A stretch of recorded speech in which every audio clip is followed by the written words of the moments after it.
Well, the types of problems we're solving for national security we're looking for basically the radiation detection signatures of nuclear weapons and or radiological dispersal devices.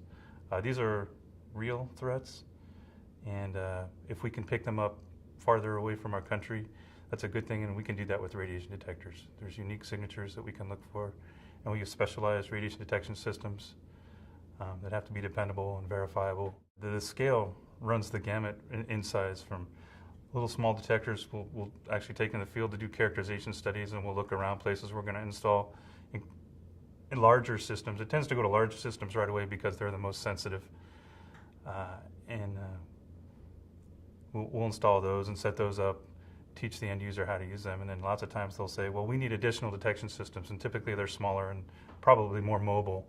They like mobile detection systems to supplement their big infrastructure type detection capability.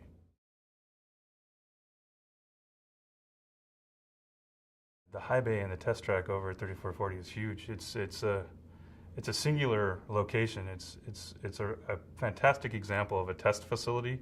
Has all the goodies and test articles you need to gin up tests for stuff that's already in the field.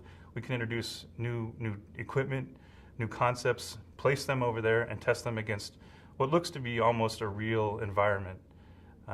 It's a little artificial because you have a test track, but in lots of other ways it mimics a real port of call or port of entry that a lot of programs use and have detectors in.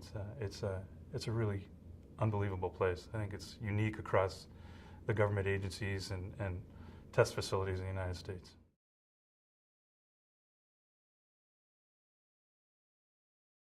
.3440 is a pretty excellent facility.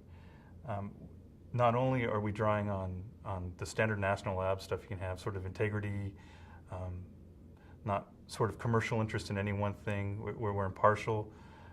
We use proper scientific method in our approaches to scientific elements of it. Our engineers are world class, without peer, and we have this huge base of sort of fundamental science that we could tap at any given moment to re-envision the systems or guide the systems in development in the field, or help out a client who's got a sticky problem that they can't seem to solve with their in-house knowledge.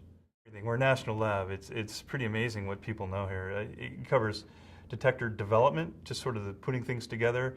It covers material development for the very basic parts of it, electronics development that read out the little teeny signals that move through these systems. We've made those smaller, lighter, battery operated for remote deployments.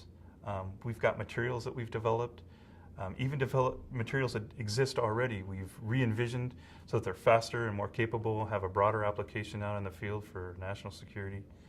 And then there's whole divisions that I'm not usually involved with, like biology and chemistry, that we can walk across the hall and talk to people and discuss solutions to problems that are hard. As a child, I grew up under the Cold War, and I always wondered what all the noise was about. And then through some of my training here, I got to learn what all the noise was about, and it's kind of scary, but it's nice to be maybe on the side of the good guys, helping prevent something, helping interdict someone that's got bad intent. That's really rewarding that way.